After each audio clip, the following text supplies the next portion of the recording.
j'ai quelque chose contre toi, c'est que tu as là des gens attachés à la doctrine de Balaam, qui a enseigné à Balak à mettre une pierre d'achoppement devant les fils d'Israël, pour qu'ils mangeassent des viandes sacrifiées aux idoles, et qu'ils se livrassent à l'impudicité. De même, toi aussi, tu as des gens attachés pareillement à la doctrine des Nicolaïtes. Répands-toi donc, sinon, je viendrai à toi bientôt et je les combattrai avec l'épée de ma bouche. Prions le Seigneur.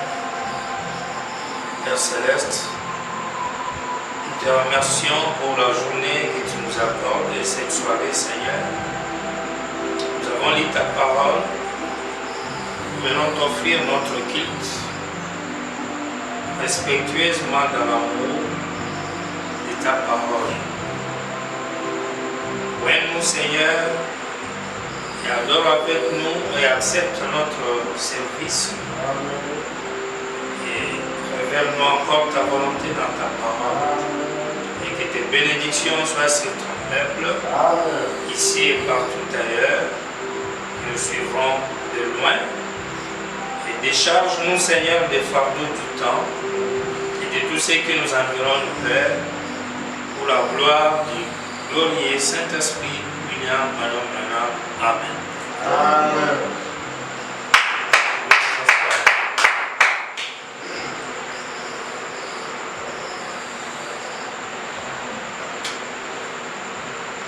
Nous allons continuer notre message de dimanche sur les dénominations, les ramassis et les dénominations. Aujourd'hui, nous prenons les preuves.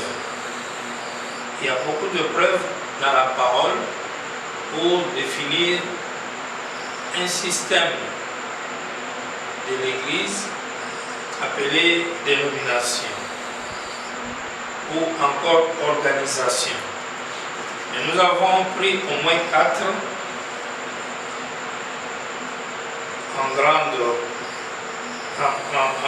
grande partie, ce qui est plus important d'abord. Et cela nous permet de savoir si dans notre adoration, nous ne serions pas en dehors de la volonté de Dieu. Parce que selon William Branham, Dieu n'aime pas la dénomination. Amen. Dieu n'aime pas le système humain. Et dimanche, nous avons vu la possibilité même qu'il y ait des ramassis dans la parole, non seulement dans le temps passé, mais aussi aujourd'hui dans le 3e exode. Il y a des gens derrière toi. Donc, nous allons écrire quelque chose ici. Et donc, les marqueurs ici sont presque épuisés.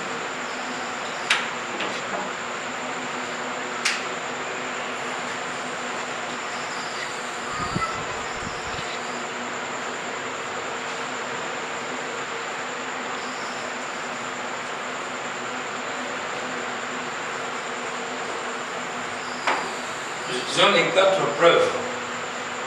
Les 4 preuves d'une dénomination dans le 3e exode. On va prendre aujourd'hui d'abord une. Vous pouvez donner ça ici.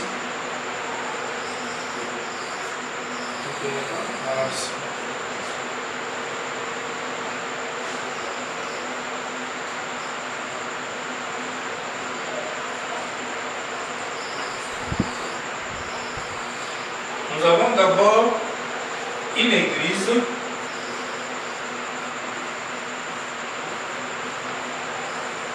Nous ne voulons pas parler de dénomination en rentrant en arrière sur deuxième exode.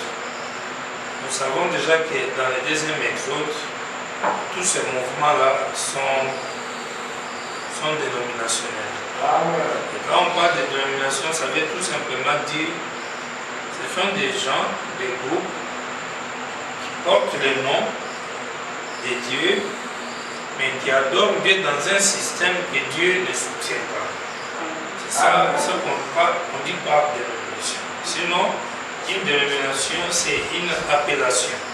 Quand on dit dénommé ou dénomination, cela veut dire le nom de quelque chose. Là, ça d'abord, c'est les mots, la dénomination. Donc quand on parle du mot dénomination, ça ne veut pas dire c'est ça qui est un système. Mais dénomination veut dire le nom. C'est en français, dénommer quelque chose. Les appellations, une appellation et une dénomination, c'est la même chose. Ça parle d'un nom, ça parle d'une nomination de quelque chose. Amen. Mais quand Frère Branham parle de dénomination ou des organisations, à ce moment-là, il parle des systèmes ecclésiastiques qui n'est pas en harmonie ou qui n'est pas qui est anti-Christ. Donc il y a une église, nous voulons énumérer les dénominations dans le 3e exode. Nous avons déjà vu dimanche que cela est possible, qu'il y ait une dénomination dans le 3e exode. Nous voulons énumérer cela. D'abord, une église du 3e exode, c'est une église qui a la doctrine de Branham. Amen.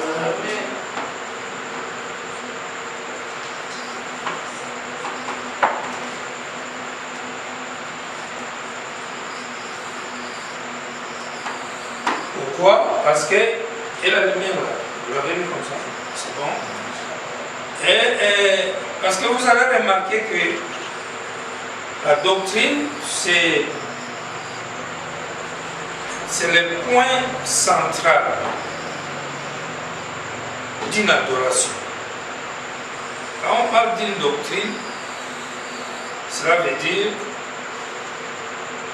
la pensée maîtresse, la base, les grands principes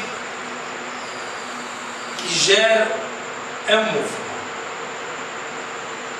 Si c'est dans la religion, cela veut dire les grands principes ou la base de la foi d'une religion. C'est là qu'on peut parler de la doctrine. Et quand vous avez 3 exodes, vous verrez que Moïse était la base de la foi de l'Ancien Testament. Amen. Donc lui-même en soi était la doctrine. Premier exode. On ne pouvait rien faire sans Moïse. On ne pouvait rien juger sans se référer à ce que Moïse a dit. Parce que Moïse était la référence. C'est-à-dire lui-même était non seulement le conducteur de l'âge, mais il était lui-même la doctrine de l'âge. Amen. Et dans le Nouveau Testament, ou le 2e exode, nous avons Jésus. Jésus aussi est la doctrine du 2e exode. C'est-à-dire, le christianisme est basé sur Christ. Sa mort, son ensevelissement, sa résurrection, son ascension, ce que Jésus a dit, ce qu'il avait prophétisé, toutes ces choses-là, sa personne est considérée comme le point fondamental de la foi dans le 2e exode.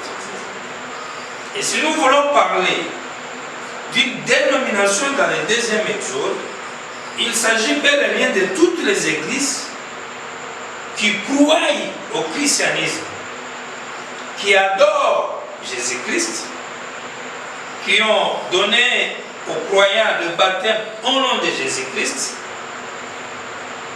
qui ont prêché le baptême du Saint-Esprit, mais dans leur adoration, dans leur système religieux chrétien là, où ils s'appellent, c'est des noms chrétiens, c'est des noms Pentecôte, Assemblée de Dieu, Tabernacle et consorts, leur système là a des choses que Dieu n'aime pas. Amen. Et c'est en ce moment-là qu'on peut parler des organisations organisées ou dénominations organisées. Vous voyez ces mots-là, c'est à cela que ça revient. Amen.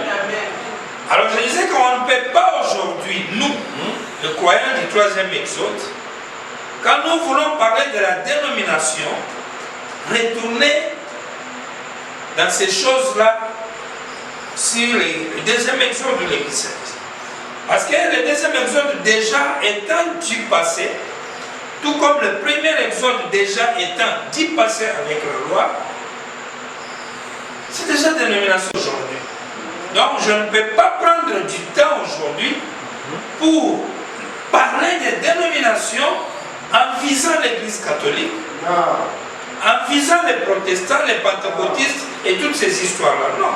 Parce que de par leur foi, de par leur vision, de par leur adoration, de par leur doctrine, c'est déjà considéré que ce sont des choses antichristes. Voilà, du coup, c'est lui qui ne voit pas que le système ici est antichrist, alors il a quelque chose qui ne va pas. Amen.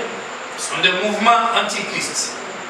Mais maintenant, nous sommes dans le troisième exode.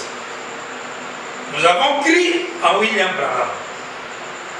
Pas seulement comme le prophète, mais comme prophète Dieu. Comme le guide du troisième exode. Pourquoi nous l'avons pris comme le prophète Dieu? Parce que Malachie 4 a promis la venue du Seigneur Jésus-Christ lui-même comme étant le prophète. Amen. Pourquoi nous l'avons pris le prophète Dieu? Parce que Apocalypse 10 ne peut être accompli que par Dieu lui-même en tant qu'un prophète. Pourquoi? Parce que Apocalypse 10 révèle les 7 choses. Et les 7 choses sont révélées par l'agneau lui-même. Et l'agneau, c'est Dieu lui-même dans sa nature douce. Alors que le lion, c'est quand il vient pour le jugement. Donc, William Branham, pour nous, il est la doctrine du troisième exode. Amen. Amen. Il est la doctrine du troisième exode. Il est notre point central. Amen. Et de la même manière que les gens se sont baptisés au temps de Moïse, dans le nom de Moïse, dans la mer Rouge, de la même manière que les gens se sont baptisés au temps de Jésus, dans le Nouveau Testament, dans le nom de Jésus-Christ, pour avoir le baptême du Saint-Esprit, les Juifs étaient baptisés en Moïse en allant dans la terre promise.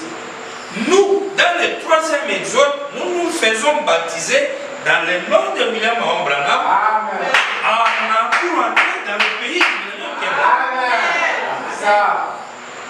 Et nous avons vu qu'il y avait des ramassis.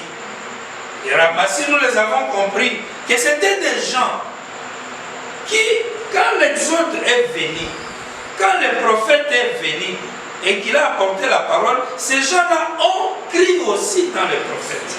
Ces gens-là ont quitté l'Égypte. Ils sont sortis avec Moïse. Mais arrivés dans le chemin faisant, ils sont devenus l'obstacle même de la mission de Moïse. Et on les a considérés des gens sans valeur. Beaucoup sont morts dans le désert. Les autres même ont été engloutis, vivants. Et ils sont descendus dans la terre, en enfer. Dans le Nouveau Testament, il y a eu encore aussi des ramassis. Ils sont morts depuis le concile de Nicée. Et tout autour dans l'apostasie. Maintenant, dans le troisième exode où nous sommes aujourd'hui, nous avons aussi des ramassis. Exact. Et nous nous sommes demandé allons le repérer. Oui. Et nous disons qu'il y a non seulement des ramassis, mais nous avons les dénominations dans le troisième exode. Amen. Et c'était un fait difficile à croire avant. Parce que quand nous avons commencé à adorer William Branham, nous avons vu que c'est un message qu'on n'aime pas. C'est quelque chose qui rencontre l'opposition. C'est quelque chose qui n'a pas beaucoup de gens. Et par conséquent, dès que tu as écrit ça, dès que vous êtes dedans, vous êtes des saints. Dès que vous êtes dedans, Dieu vous considère que vous êtes le vainqueur de l'âge. Dès que vous êtes dedans, vous n'avez plus rien à faire, aucun combat à livrer. Tout serait peut-être facile. Vous aurez votre liberté, c'est-à-dire de faire tout ce que vous voulez. Il n'y a pas de ligne de conduite à observer. Il n'y a pas de principe à respecter. C'est ça ce que nous avons amené comme vision en venant dans le troisième exode. Et nous sommes en train de dire que toutes ces choses sont des faussetés. Quand vous venez dans le troisième exode, vous êtes en train d'adorer le même Dieu du deuxième exode, le même Dieu du premier exode, ça veut dire le même Dieu de la Genèse. Il est le même Dieu de l'Apocalypse et il n'a jamais changé. Ce qu'il exigeait hier dans sa parole, il l'exige encore aujourd'hui dans sa parole. Donc on est ensemble. Donc, il ne s'agit pas d'un Dieu qui fait des favoritismes. Parce que le Dieu du ciel, là, il sait déjà qui sont ses enfants et qui ne sont pas ses enfants. Exact. Il les a déjà vus en avance par la préscience et il a disposé toutes choses pour qu'ils puissent croire en lui. Donc le troisième exode n'est pas un exode où on vient avec un message de flatterie, où on vient avec un message de complaisance ou de plaisanterie pourvu qu'on amène beaucoup de gens dans les eaux du baptême au nom de Branham. Non. Pourquoi? Parce que même dans la parole de Jésus, il y a eu quelqu'un qui avait fait sa fête. Il a invité le premier groupe de gens, ils ont refusé. Deuxième, ils ont refusé. Troisième, je crois, il a dit, prenez tout ce que vous verrez sur la route. Et quand ils sont venus, il y en avait un qui est entré sans habit de noces. Et le monsieur n'a jamais dit, bon, comme j'avais besoin de remplir la salle afin que les gens mangent mon repas, parce que c'est la fête, et j'avais besoin de gens pour manger, donc par conséquent, laissez-les tranquilles, même s'il n'a pas habit de noces. Donc la Bible dit, on a ordonné qu'on puisse l'arrêter, qu'on puisse les lier. Oui. N'est-ce pas vrai? Oui. Et on les jette dehors. Oui. C'est-à-dire, malgré que l'organisateur de la fête avait besoin des gens dans sa fête, mais celui-ci est venu sans habit de noces, il l'a fait mis dehors. C'est pour nous faire comprendre que même si Dieu sait que c'est un âge où vous devez faire face pour vaincre la marque de la bête, pour vaincre les mensonges du christianisme, Dieu aime ça. Dieu va t'honorer. Parce qu'il faut être un peuple spécial, il faut être quelqu'un prévu, prédestiné, un peuple prédisposé à croire William Branham.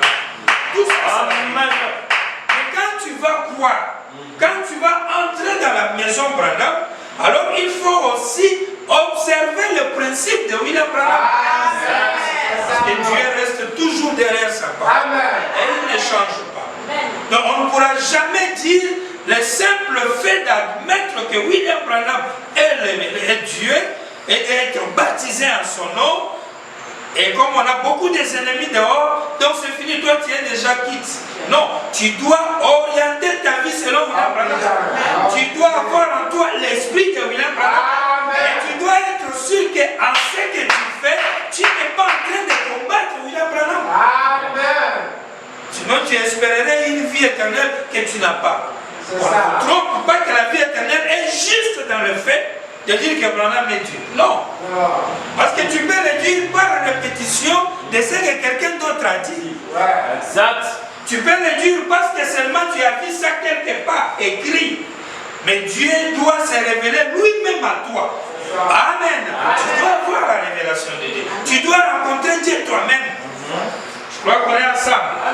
Voilà pourquoi nous disons qu'il y a possibilité de trouver dans le 3e exode une église avec la doctrine de Branham, mais qui peut s'organiser et devenir une dénomination.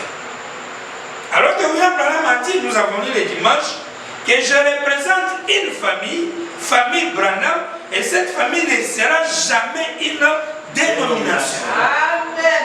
Et cette famille, c'est un corps. Et dans ce corps-là, on n'y adhère pas, on y est né. Amen.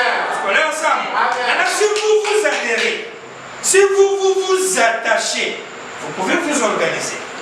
Mais si vous êtes né dans la famille Branham par le Saint-Esprit de Branham, tu ne pourras jamais devenir une dénomination. Amen. Comme Branham dit, celui qui a le Saint-Esprit dira toujours Amen à la parole de Dieu. Amen. Et il se conformera toujours à la parole de Dieu. Amen. Est-ce qu'on est ensemble? Amen. Une église du 3e exode.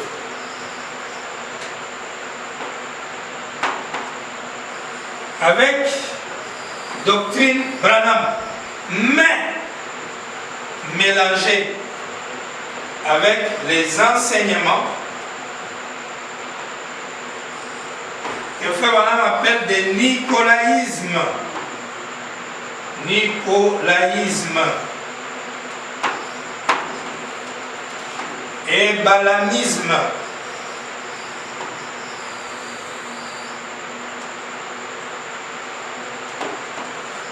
Alors, une église du 3e exode, base de la doctrine William Branham, baptême Branham, tout, sans problème. On dit, on est d'accord, c'est nos frères, c'est une bonne chose.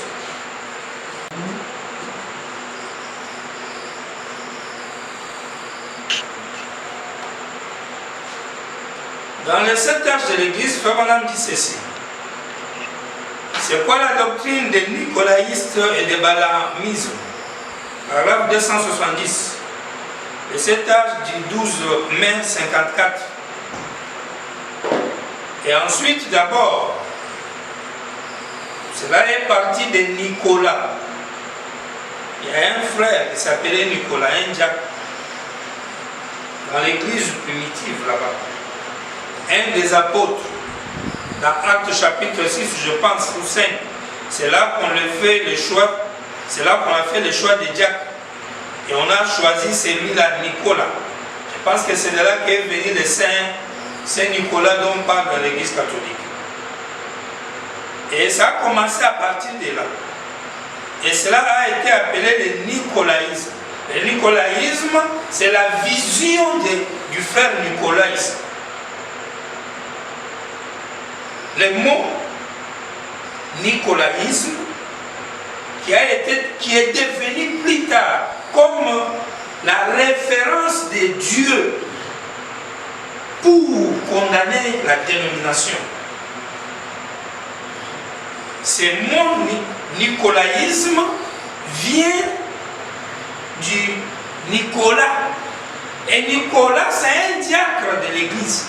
Et quand on dit nicolaïsme, cela veut dire par isme, c'est-à-dire le point de vue, la doctrine, l'idéologie du frère Nicolas. C'est-à-dire Nicolas a eu une idée, un point de vue dans la parole en tant qu'un diacre qu'il avait propagé. Et à partir de son point de vue, on peut même appeler sa prédication ou sa doctrine ou sa vision ou bien tendance. Je pense que vous le suivez très bien. Mais après cela s'est propagé. Cela s'est répandu. Le point de vue des frères Nicolas, diacre de l'église. On a changé cela, Nicolas a commencé à partir de là. Et cela a été appelé le nicolaïsme. Et on a commencé à former un sacerdoce. Et de là, c'est devenu des œuvres. Le point de vue ici était comment gérer une église. Le diacre Nicolas avait une idée sur comment gérer une église. Et il a donné son point de vue de comment gérer une église. Cela a commencé sous forme d'une simple rumeur ou d'un point de vue, avant que ça ne devienne une doctrine dans les églises, là-bas au commencement de l'âge des églises.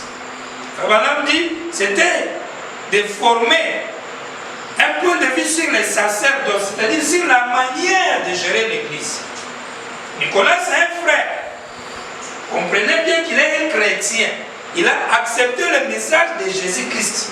Il était parmi les apôtres. Mais il avait un point de vue qu'il a développé de comment les ministres devaient exercer le travail de Dieu dans les synagogues ou dans les temples. C'est pourquoi Madame dit, il a commencé à former un sacerdoce, à apprendre aux gens comment ils vont gérer l'église. Vous me suivez très bien? Apprendre aux gens comment gérer l'église. Il dit, et de là, c'est devenu les œuvres. Quand il a appris ça, ça a commencé comme un point de vue, puis c'est devenu une doctrine, cela veut dire quelque chose qui est fondamental pour eux. Puis après, on devait mettre cela en pratique. Ça devenait les œuvres. Et à un moment, on devait maintenant contraindre les gens à appliquer ces choses-là. Quand vous ne les appliquez pas, vous avez un problème. Voilà le début des problèmes. Ça, c'est d'abord dans les âges. En deuxième Exode. Abraham dit, ensuite, c'est devenu une doctrine. Ici, et c'est allé à Babylone, et ça s'est terminé par là au temps de la fin, avec tout le christianisme enroulé autour de cela. Juste un petit reste sera sauvé de là. Vous suivez et voyez ce que c'est demain soir, Dieu voulant. L'âge de l'église d'Éphèse, paragraphe 209. J'ai prêché le 5 décembre 1960. Il dit, voyons, vous me direz, Dieu a-t-il dit qu'il haïssait cela? Dieu haïssait cette idée-là.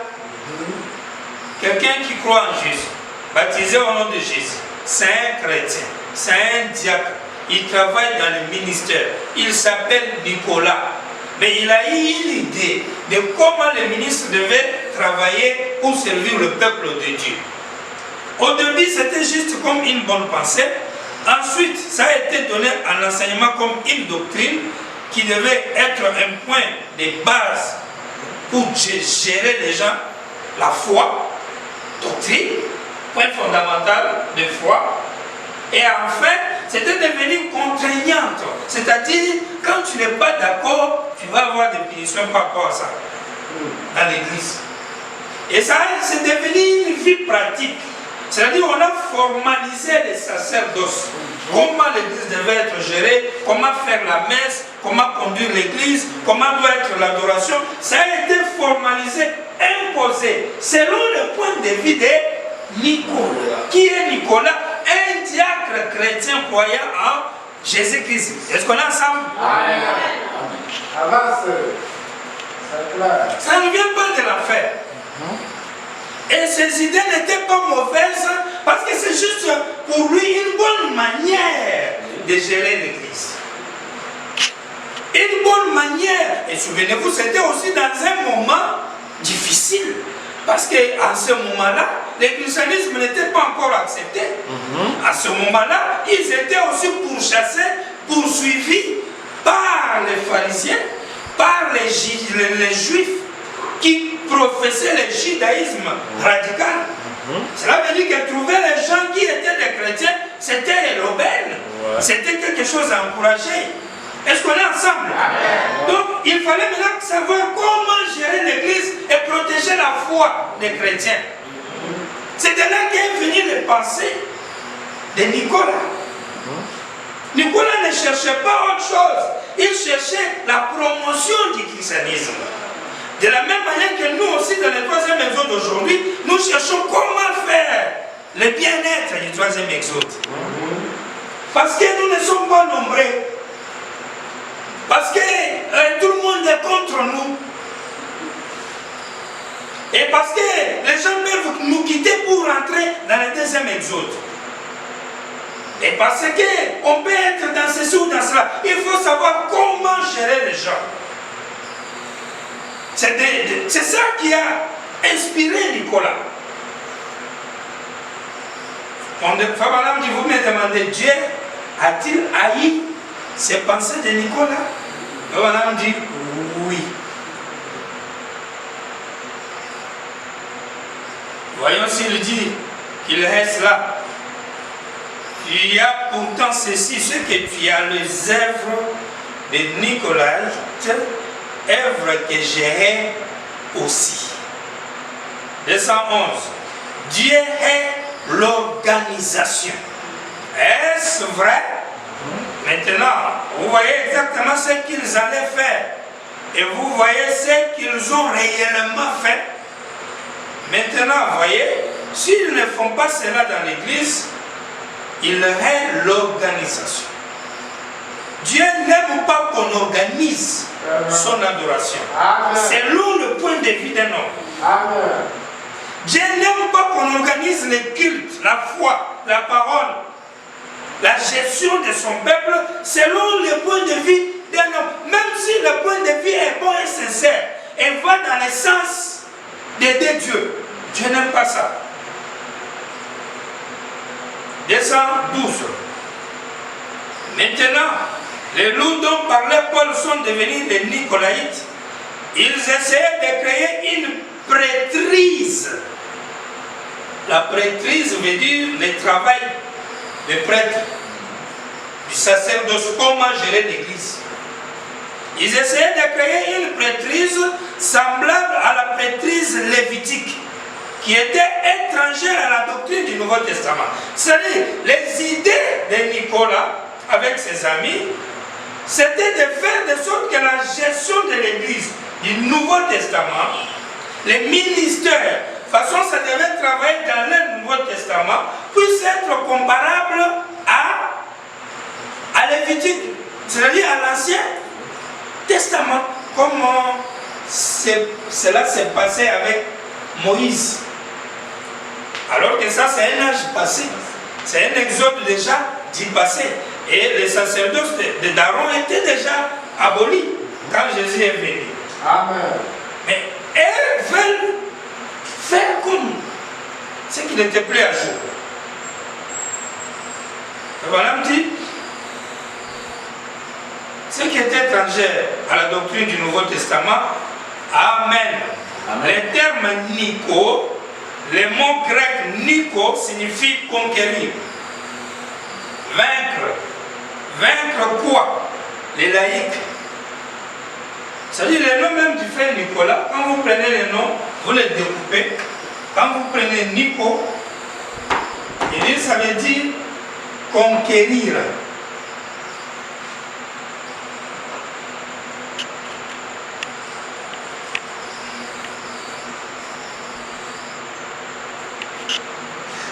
Conquérir.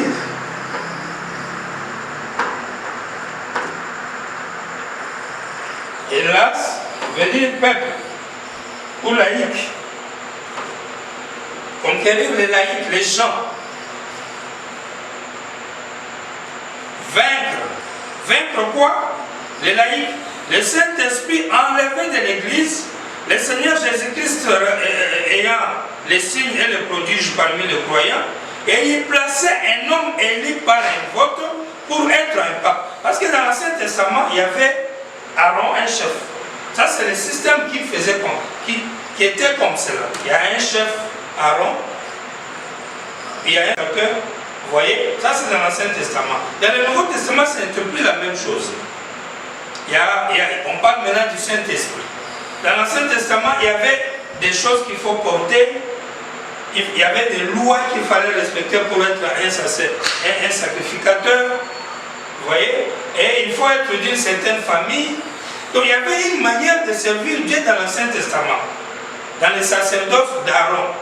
Du moment que l'âge d'Aaron était passé, le premier exode était fini et que nous étions dans le deuxième exode, disons, le Nouveau Testament, le travail des prêtres ne devait plus être le même.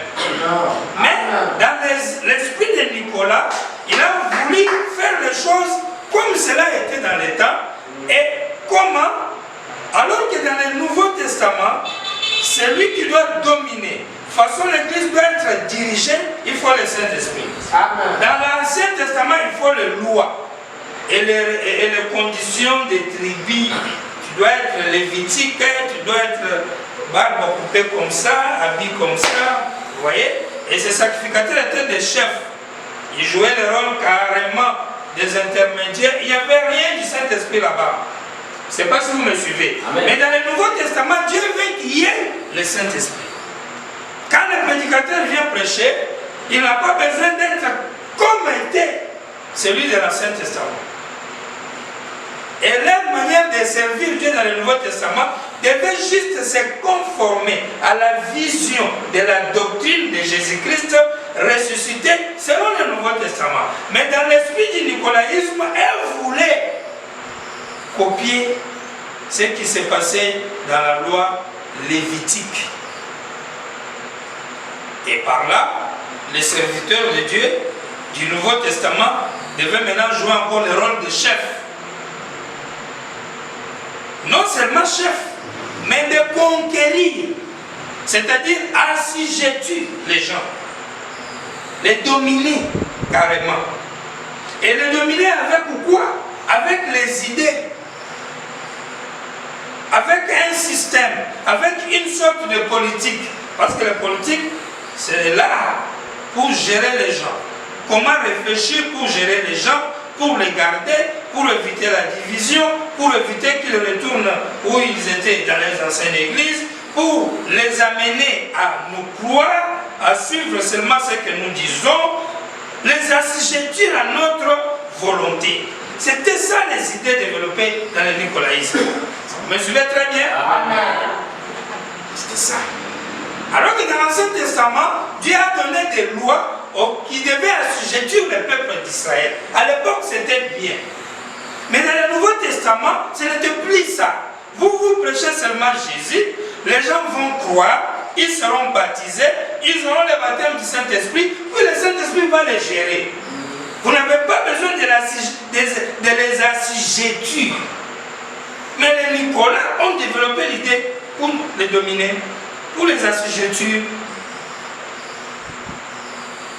Abraham dit, il plaçait un homme élu par un vote pour être un pape ou un charnel, un cardinal, un surveillant, essayant d'enlever le Saint-Esprit au laïc et de le donner à un ordre appelé un saint ordre d'homme. Le saint ordre d'homme, ça a été dans Lévitique. On pouvait voir un ordre de sacerdoce, des sacrificateurs. On pouvait le compter une dizaine, vingtaine, comme des chefs de l'église. Mais dans le Nouveau Testament, on n'avait pas besoin d'un ordre des hommes comme des chefs avec hiérarchie. Je ne sais pas si vous suivez. Il fallait seulement prêcher Jésus et que le Saint-Esprit prenne la place dans le cœur des gens. Et que le Saint-Esprit assujettisse les gens par la parole à lui.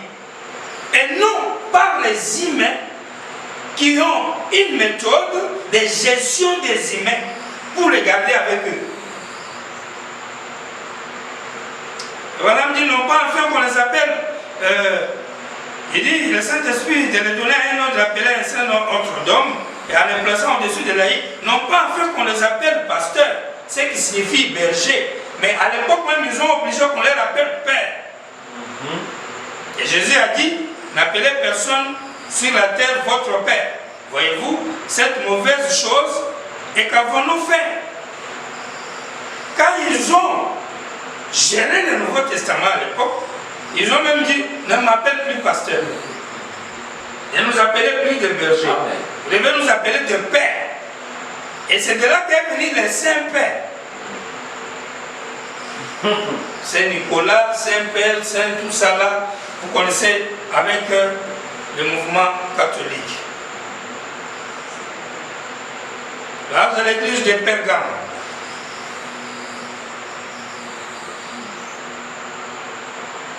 107. Le nicolaïsme, c'était un christianisme qui penchait vers une prêtrise au sein de l'Église. C'est-à-dire le christianisme en train de travailler en suivant la prêtrise d'Aaron, où les gens dominaient physiquement sur le peuple. Parce que dans l'Ancien Testament, il n'y avait pas de problème du Saint-Esprit. C'est le physique dominant sur le physique, en commençant par Moïse et les sacrificateurs. L'Exode avait changé, la doctrine avait changé. Il fallait avoir une nouvelle méthode. Mais elle voulait ramener l'ancienne méthode. Alors que Dieu avait déjà ordonné les choses différemment. Premier saut, 368. Remarquez, le nicolaïsme lance l'enseignement anti-Christ qui a commencé au temps de Paul et qui s'opposait à la parole de Dieu. Antichrist. Du moment où Dieu a donné une nouvelle vision, un nouveau message, un nouveau ordre de ligne de conduite, si vous vous attachez à l'ancien, vous êtes antichrist. Même si vos idées sont pour le bien-être de Dieu.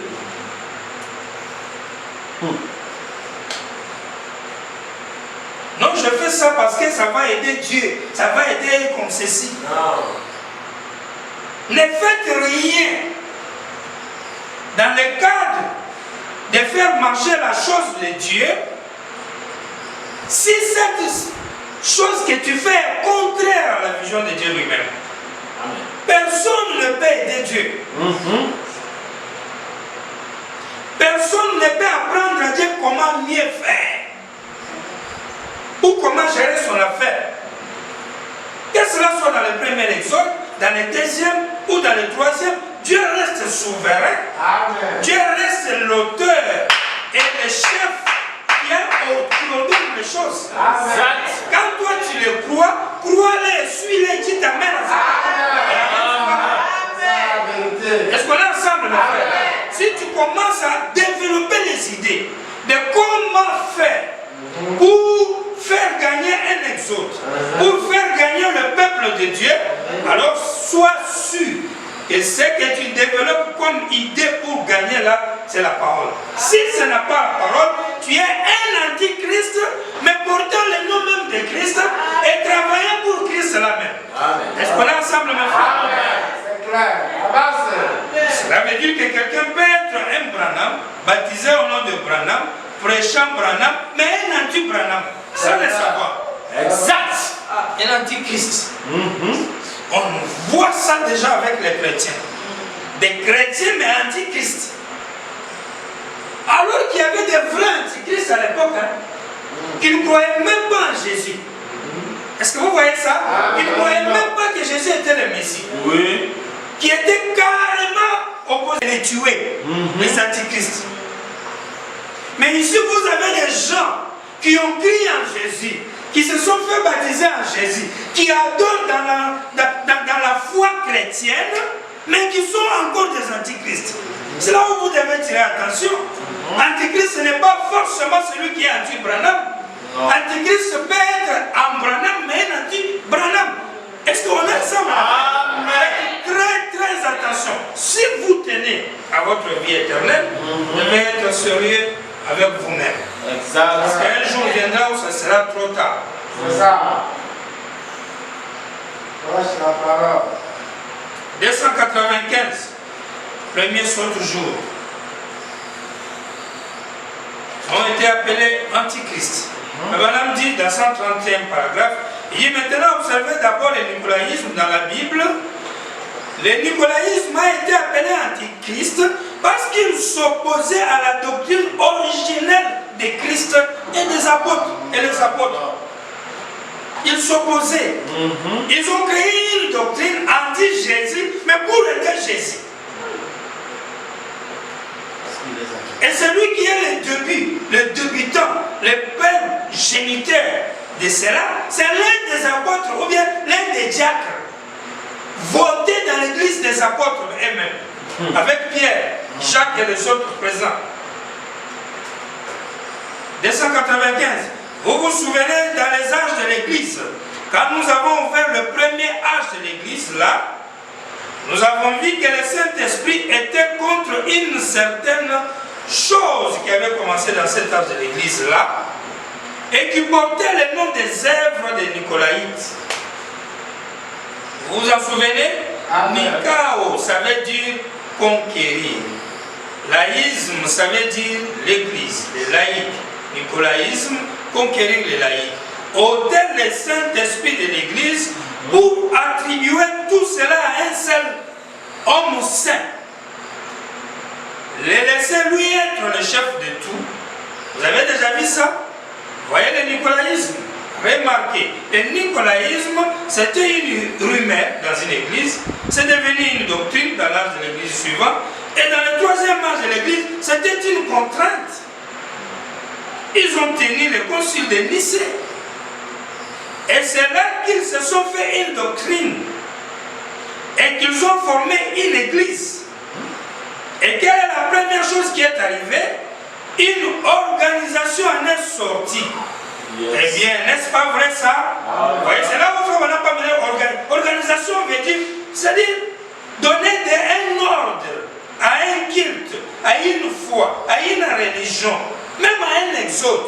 Mais l'ordre que vous donnez n'a rien à voir avec la vision de Dieu.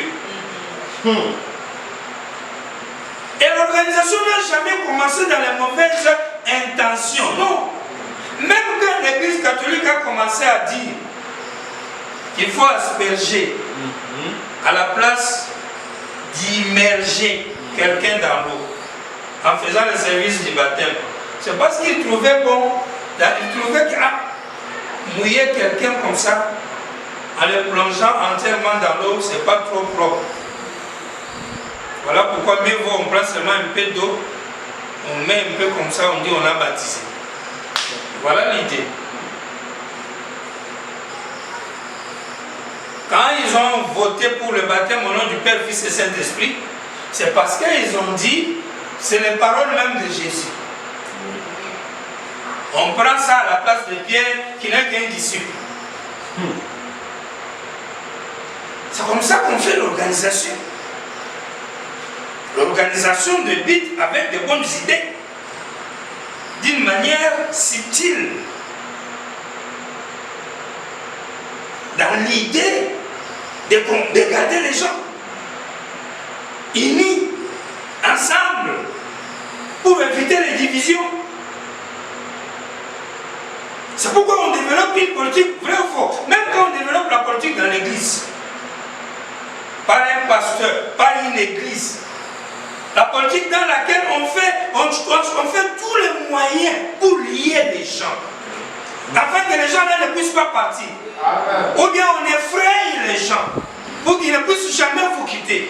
Mais c'est ça qui amène l'organisation. Et l'idée de ne pas voir les gens partir, ce n'est pas mal qu'un pasteur ait l'idée que les gens ne le quittent pas. Mais si tu veux que les gens ne te quittent pas, laisse le Saint-Esprit les garder pour toi. Exact. Toi, prêche seulement la parole. Et quand tu commences à développer les moyens subtils, humains, pour garder les gens autour de toi, qui entrent dans l'organisation, même si tu adores Branham. Ça, on doit être d'accord. Amen. Même si tu adores Branham, les gens sont venus au message de Branham. Tu les as prêchés. Tu as commencé comment l'église même de Branham? Tu es le pasteur d'une église de Branham, d'accord? Mais tu gardes les gens comment attachés à toi? Par quel système? Par quelle parole tu leur dis?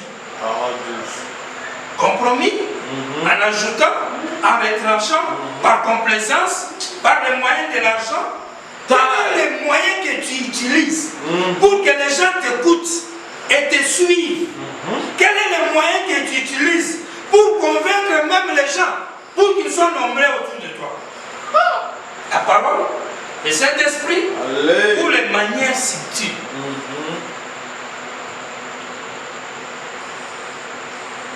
Il dit,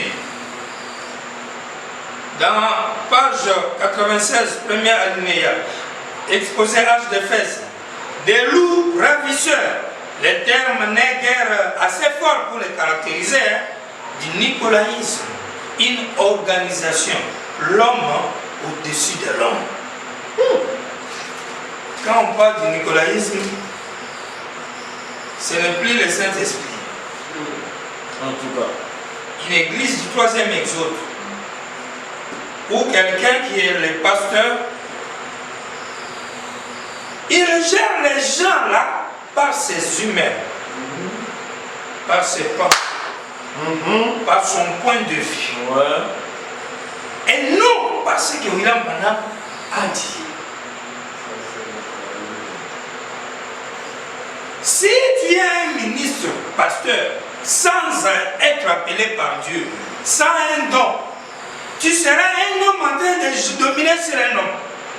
Alors que Dieu n'aime pas qu'un homme domine sur un homme. Quand il y a un don, à ce moment-là, Dieu entre dans les dons et domine sur les gens. Dieu ne veut pas qu'un homme conduise un homme. Mais quand il y a un don dans un homme, Dieu entre dans les dons et conduit les gens. Est-ce qu'on est ensemble? Dans le nicolaïsme, il y a un homme qui est chef. Quand vous êtes dans une église qui commence à dire c'est que moi le pasteur j'ai décidé, c'est que nous en tant que doctrine de l'église nous avons donné, c'est ce que vous devez observer. Même si on trouve que cette doctrine, que cette église confesse a des soucis vis-à-vis de William Branham, mais l'église dit mais c'est notre doctrine. Vous êtes dans une dénomination, mais du 3e exode. Vous êtes libre d'avoir votre doctrine. Mais votre doctrine doit être de la Genèse à l'Apocalypse. Amen. Écriture après écriture. Pas juste un morceau pris ici et un autre morceau coupé là-bas. Non. Jamais. La liberté, l'autonomie d'être une église souveraine et voter sa doctrine ne justifie absolument rien. Car si cette doctrine-là ne retrouve pas le repère de la parole, vous êtes dans la dénomination. Mais portant le nom Branham, baptisé au nom de Branham, avec la photo de l'ange du Seigneur, tu peux porter ça sur ton corps, tu peux mettre dans ta voiture, dans ta chambre, dans ton salon, dans ton église, mais vous êtes simplement une dénomination. Amen. Exposé de 7 h 371. Mais examinez bien cette doctrine de Balaam en premier lieu. Remarquez qu'il s'agit de la manœuvre délibérée d'un clergé corrompu, visant à lier les gens à eux en les entraînant volontairement dans le péché de l'incrédulité. On lie les gens. Suivez votre pasteur. William Branham a dit, votre pasteur, écoutez votre pasteur. C'est-à-dire, même si votre pasteur vient te dire, viens, va faire, vole l'argent là, donne-moi. Tu dois faire parce que tu dois obéir à ton pasteur.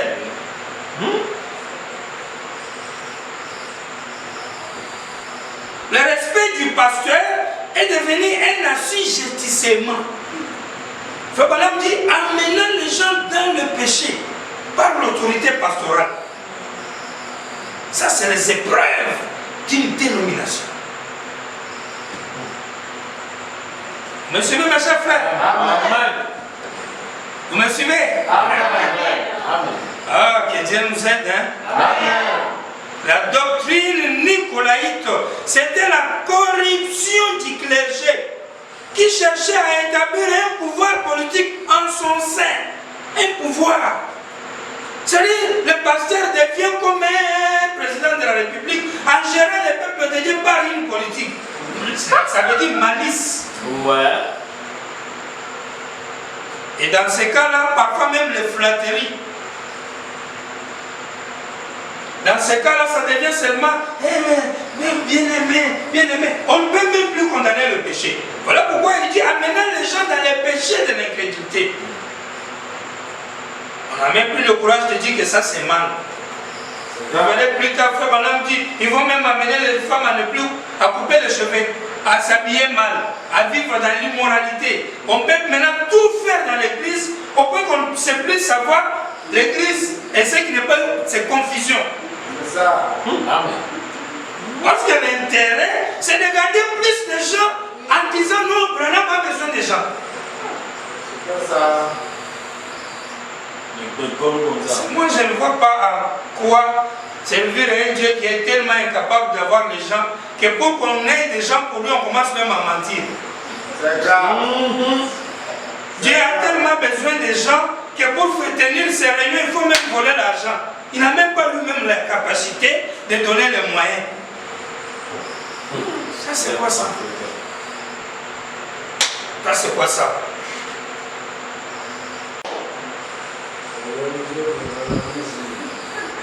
Le bonhomme dit, mais remarquez bien, il dit c'était le fait de soumettre les gens à leur système de credo et de culte pour garder la main sur eux. Vous connaissez ce que signifie le credo? Vous connaissez le credo? C'est quoi? Hein?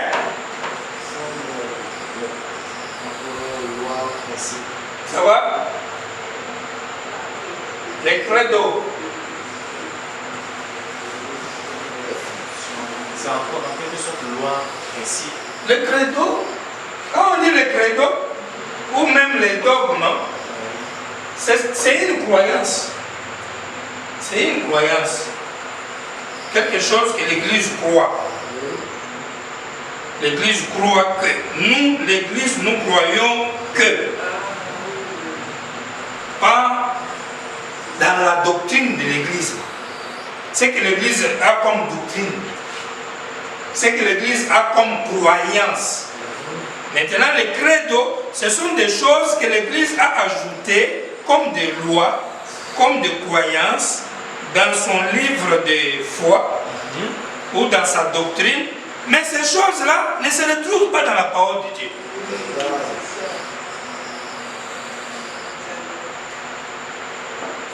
Le népoalisme, c'est ce système-là où vous trouvez une église qui vote des choses, qui croit à des choses.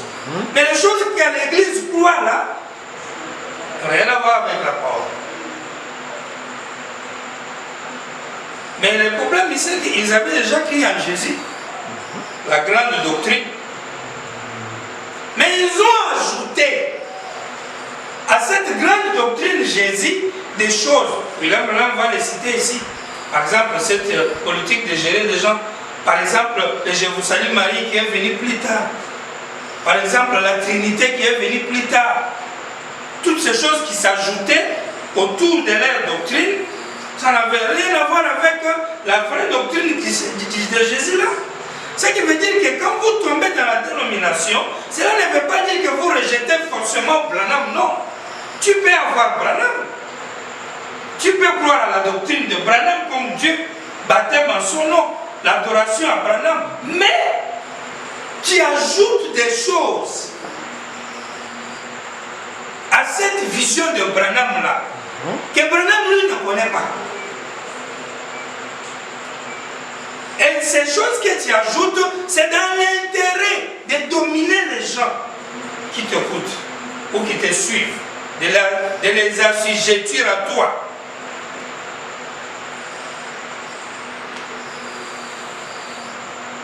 Il dit, c'était la corruption du clergé qui cherchait à établir un pouvoir politique en son sein, le balamisme. C'était le fait de soumettre les gens à leur système de credo et de culte pour garder la main sur eux. C'est pourquoi ils ont créé des cérémonies, des musiques comme ça, des chorales comme ça. Ils ont mis les bougies, ils ont pris l'encens, ils ont créé toutes sortes de formalités. C'est-à-dire que quand toi-même tu arrives là, tu es embrouillé. Tu ne peux pas quitter. Les habits, les formules ici, les formules là-bas. Tu es complètement épaté. Alors que toutes ces histoires-là, Dieu n'avait pas besoin de ça dans le culte. Exact. Et aujourd'hui, dans le 3e exode, il y a des églises qui développent tous les moyens possibles afin d'avoir avec eux. Et vous pouvez vous retrouver avec pas mal de chorales, pas mal de cérémonies, de chansons et de comme cela. Alors que William Branham dit, quand vous vous réunissez, méditez dans la prière silencieusement pendant 30 minutes, puis chantez 2 ou 3 cantiques, et puis vous passez à la parole. Amen. Vous pouvez avoir un petit cantique spécial, un ou deux, un jour ou selon le temps. Et les réunions même de témoignages doivent avoir un jour à eux. Vous auriez dû même créer votre jour d'adoration, de chanter. Mais quand l'église devient une plateforme de la musique,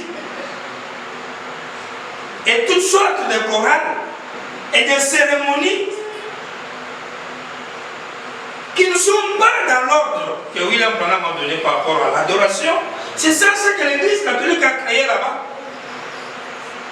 À un moment, vous voyez un groupe venir avec même il disait, ils se mettent là. Après, on chante encore. Voilà quelqu'un qui vient là-bas. Un vient avec Bible. Il lit d'abord, il part. L'autre vient encore. Il prend un peu de l'encens, il chante. Plein de cérémonies. Vous cherchez quoi dans tout ça? Il dit système de credo et de culte pour garder la main sur eux. Mais remarquez bien qu'est-ce qui a lié les gens à l'église de nom et qui les a par là même détruits.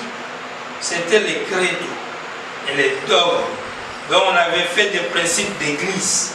C'était la doctrine de l'église catholique romaine. On ne leur donnait pas la vraie nourriture, la parole. La nourriture qu'on leur donnait, c'est celle qui provenait du culte des idoles, des paganismes, des Babylone, affublés des termes chrétiens. Et il y a le même esprit, la même doctrine parmi tous les protestants. Ils appellent la dénomination. Le nicolaïsme, c'est l'organisation. C'est d'humaniser la conduite de l'Église. Vous humanisez une conduite de l'Église. L'Église devient comme un organe que tu gères. Ta propre maison, dans tes propres intérêts, et tu es carrément intouchable. C'est-à-dire que tu peux faire tous les délits possibles. Mais c'est toi le chef. Les peuples, c'est les peuples, ils doivent te regarder. Point barre. Je ne sais pas si vous me suivez. Quand vous voyez ça dans une église, peu importe exode, vous savez que vous êtes devant une organisation anti-Christ. Amen. Voilà, c'est la doctrine de l'église catholique romaine. On ne leur donnait pas la vraie nourriture, la parole, la nourriture qu'on leur donnait, c'est celle qui provenait des cultes des idoles, des paganismes, des Babylone, affublés de termes chrétiens. Et il y a le même esprit, la même doctrine parmi tous les protestants. Ils l'appellent la dénomination. Le nicolaïsme, c'est l'organisation. C'est d'humaniser la conduite de l'Église qui échappe ainsi à la conduite de l'esprit. Le balamisme, c'est le mouvement dénominationnel qui remplace la Bible par un manuel d'église. Et jusqu'à ce jour, beaucoup de gens parmi le peuple de Dieu restent captifs dans le piège des mouvements dénominationnels. Et Dieu leur crie, sortez du milieu de mon peuple, afin que vous ne participez point à ce péché et que vous n'ayez point de part à ces fléaux. Vous voyez, ils sont ignorants. Et si l'enlèvement avait lieu maintenant même, l'ignorance ne pourrait en aucun cas être invoquée pour faire appel du jugement que Dieu prononce sur ceux qui sont du mauvais côté. Si Dieu vous juge, vous n'allez pas dire à Dieu j'ignorais, non. Il va vous condamner. Le fait que les clergés s'organisent avec une hiérarchie de subordination dirigée par un président, c'est une manifestation de l'esprit antichrist. Quand les clergés s'organisent dans une hiérarchie de subordination dirigée par un président, c'est une manifestation de l'esprit antichrist, même si en apparence c'est une chose merveilleuse et nécessaire. c'est bel et bien mettre le raisonnement humain à la place de la parole. Et toute personne qui se trouve dans une dénomination organisée est en plein dans un système antichrist. Mais je tiens à ce que ceci soit bien clair. Ce n'est pas aux gens que je m'oppose, mais au système. Ça. Il y a un système. Subordination. Tu deviens un chef sur le peuple de Dieu. Et c'est ce que tu dis qui fait la loi. Mais ce que tu dis là n'est pas dans l'écriture. Mais tu as droit, pas tu es pasteur. Et quand il parle, tu dis non, c'est moi le pasteur, j'ai dit point barre.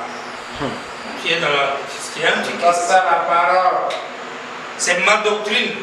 Vous êtes d'accord, vous restez, vous n'êtes pas d'accord, sortez. C'est antichrist.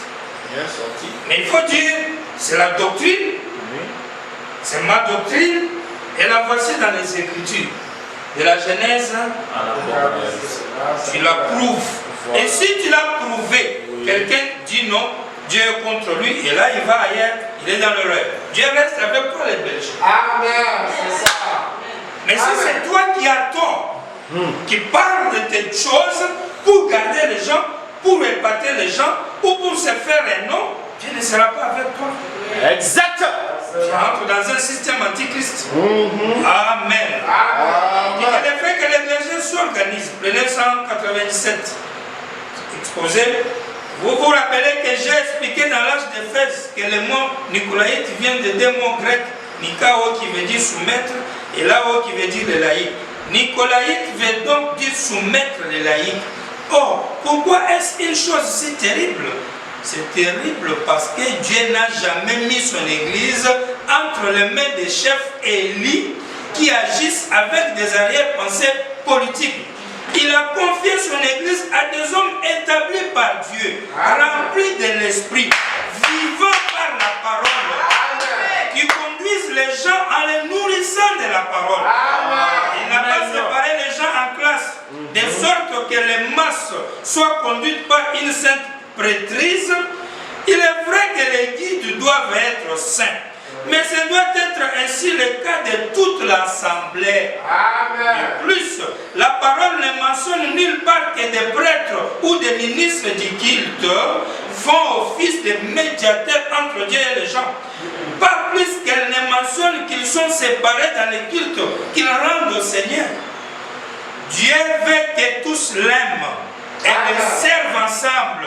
Le nicolaïsme détruit ses principes en séparant les ministres du culte et les gens. Et en donnant au culte spirituel une place de dominateur au lieu d'une place de serviteur. Amen. Dans le premier âge, sous forme d'Ève, il apparaît que le problème provenait de deux termes anciens, presbyte et surveillant, évêque. Bien que l'Écriture montre qu'il y a plusieurs anciens dans chaque église, certains, dont Ignace, s'est mis à enseigner que le rôle de l'évêque était d'avoir prééminence et autorité sur les anciens. Or, en effet, le mot ancien se rapporte à la personne elle-même, alors que le mot évêque se rapporte à la fonction remplie par cette même personne. Un évêque, un ancien, même chose. Mais il y a eu une autre idée développée. Un évêque, lui, va régner sur les... Il y a d'abord les anciens, puis il y a les évêques au-dessus des anciens. Donc ce clergé-là est archevêque et consort, et sont saints, et sont supérieurs dans les cultes. C'est pourquoi ils sont dans un habillement différent. C'est pourquoi ils peuvent manger ou boire les communions d'une manière différente avec le reste du public. Et elles sont des dominateurs, ne servent plus le peuple, ce sont des chefs. C'est pourquoi vous allez remarquer que dans ces églises-là, même quand les prêtres faisaient n'importe quoi, qui va aller parler? Même les croyants que le prêtre malmenait. Si tu ouvres la bouche, tu vas mourir. Ma fille, tu as compris? Et les prêtres ont fait pas mal aux gens. Et les gens là avaient du mal à dénoncer les forfaits que les prêtres les ont posés. Nous en entendons même parler. Parce qu'il est chef. Et vous aurez des pasteurs qui vont terroriser le peuple. Financièrement, sexuellement, faire tout ce qu'ils veulent. Et le peuple là est petit, il est soumis à leur autorité. Ils ne peuvent rien dire. De peur peut-être qu'ils vont mourir ou ils vont être frappés par William Branham. Et chez les prêtres là-bas ou chez les églises là-bas, c'est Dieu qui devait les frapper parce que Dieu a dit ne touchez pas à mes soins. Respectez mes soins. Et mes serviteurs, soumettez-vous à eux. Et comme vous devez vous soumettre à votre berger, et à vos clergés ou à vos chefs, donc tout ce qu'ils vont vous obliger à faire, vous devez le faire. Il peut te dépouiller de ton argent, tu dois donner. Il peut prendre tout ce qui est à toi. Il peut même prendre ta femme ou tes enfants. Et si tu apprends, tu n'as qu'à dire, mais il est le chef, il est le serviteur de Dieu, tu dois le écouter. Ça c'est l'esprit.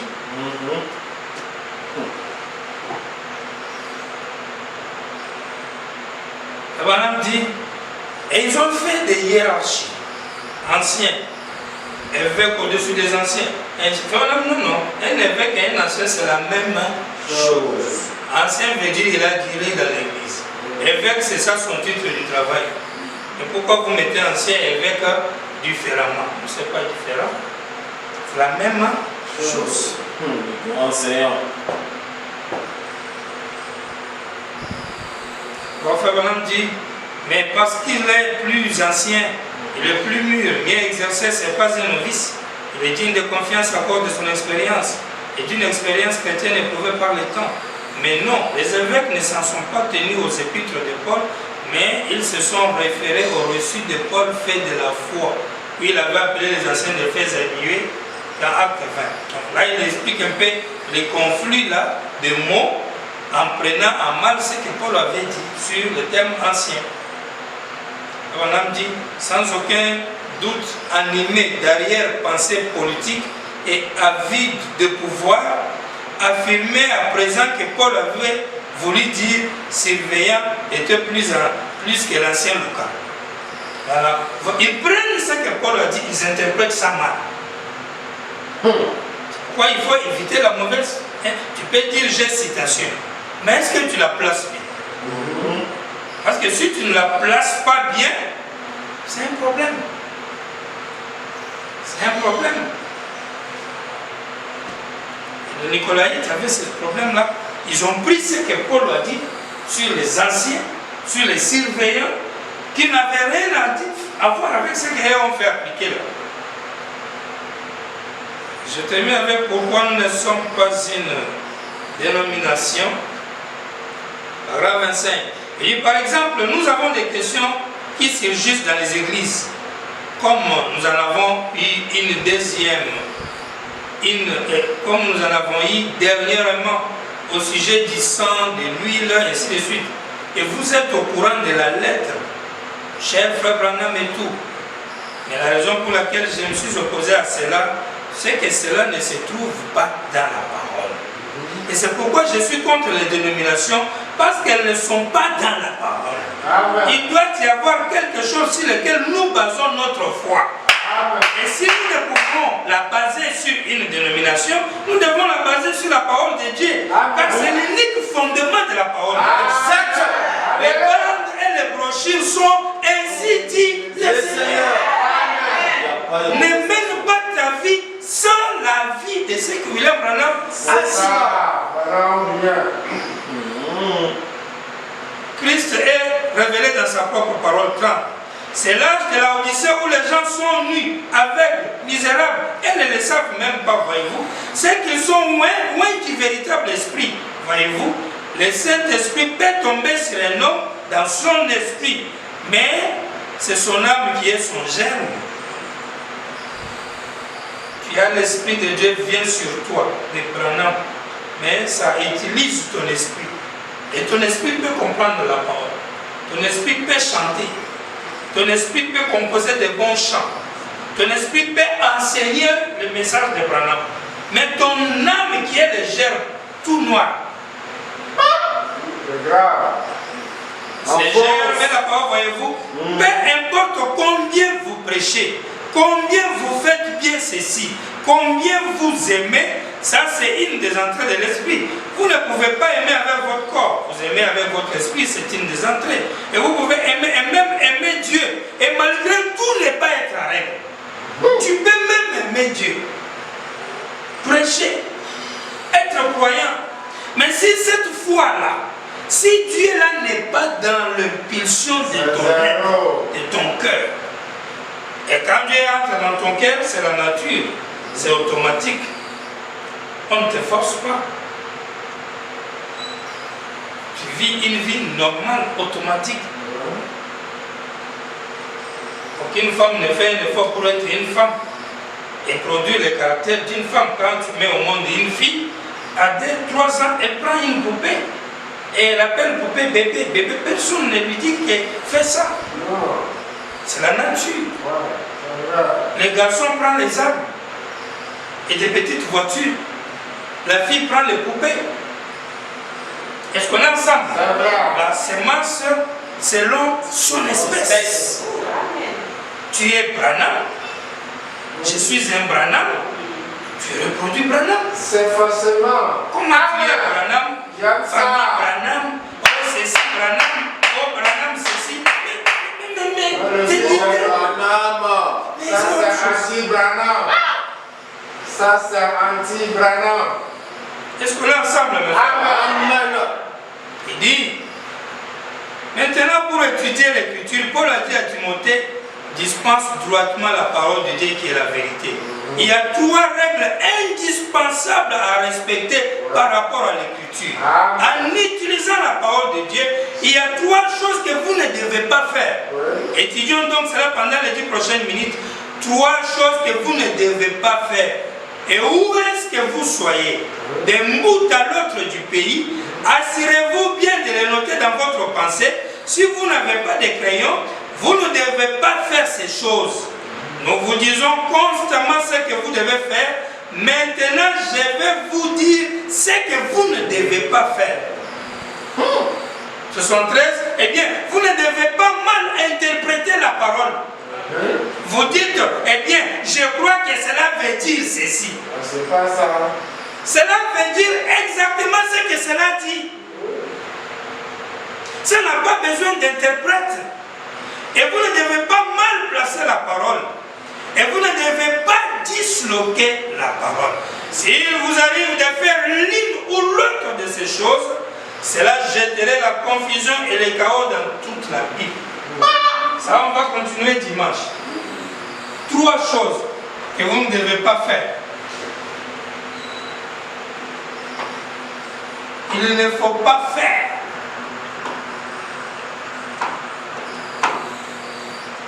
Mal placer la parole. Oui. Là, vous avez bien la parole, mais vous la placez mal. Mal interprétée. Et disloquée. Diviser la parole. Vous coupez mettez ça carrément en désordre. Quand vous faites ça, ça crée les chaos. La première preuve d'une église branhamique, mais qui est dénomination. Balamisme. Quelle a été la doctrine de Balaam? Pousser le peuple de Dieu à l'immoralité. En mettant une pierre d'achoppement devant eux. Parce qu'un serviteur déjà est envoyé comme un ange de Dieu. Et frère Balaam dit, pasteur, c'est un surveillant. Il surveille les enfants de Dieu. On appelle les enfants de Dieu les brebis ou les agneaux. Donc un surveillant, un berger évite aux enfants de Dieu les agneaux à ne pas manger les mauvaises herbes. À ne pas se suyer dans le monde.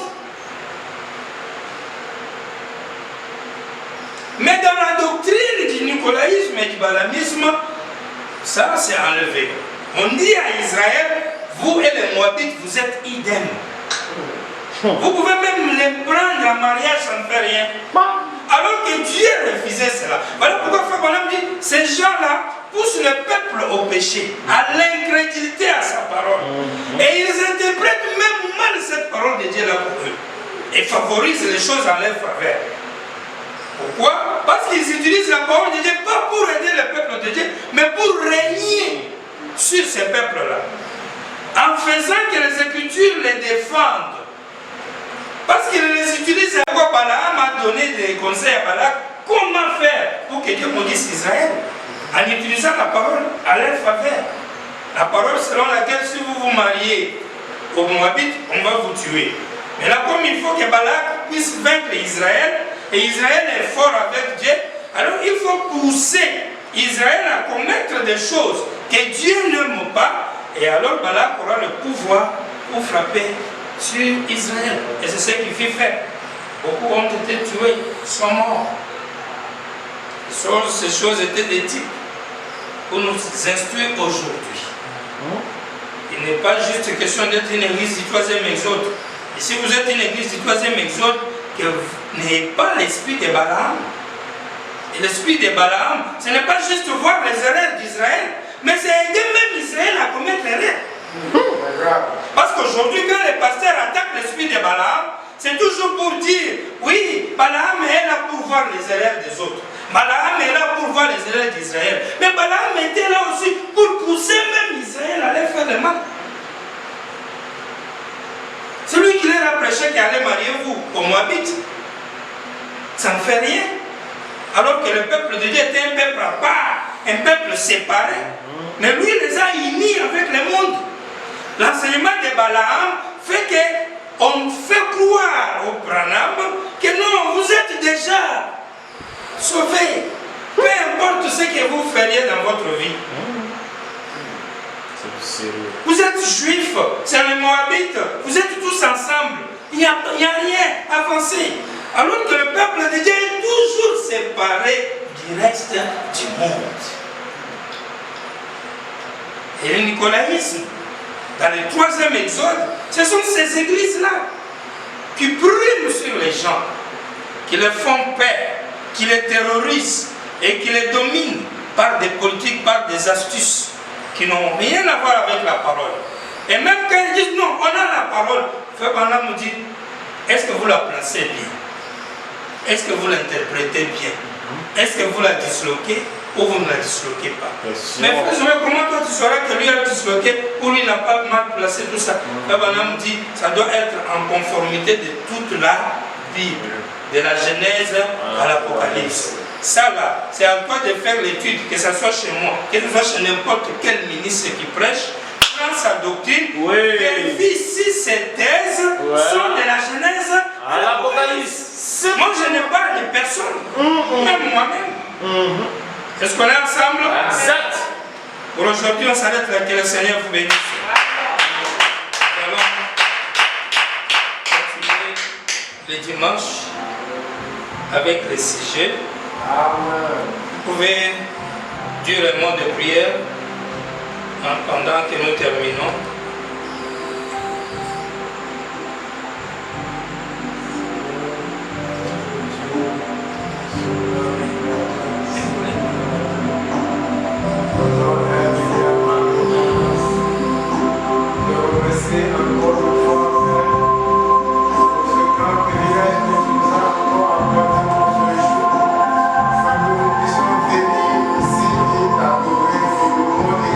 Ta parole.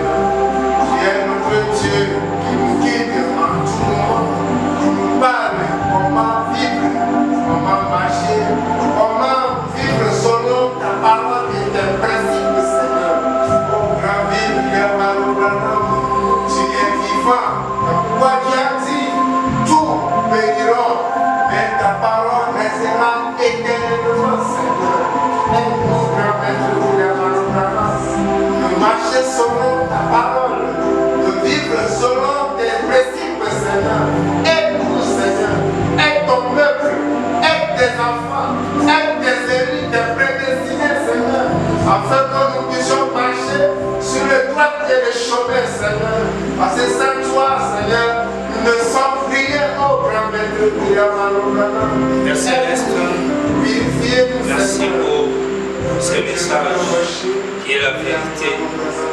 Bénis ton peuple, accepte-nous à tes pieds, remplis-nous de ton esprit, Seigneur, instruis-nous davantage, apprends-nous davantage, alors que nous nous confions en toi.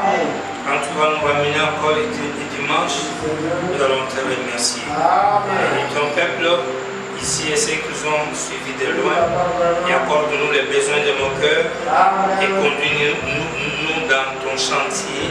C'est ton sentier de la vie, Seigneur, où nous allons marcher selon ta volonté.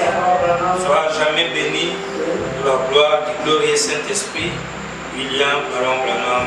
Amen. Amen.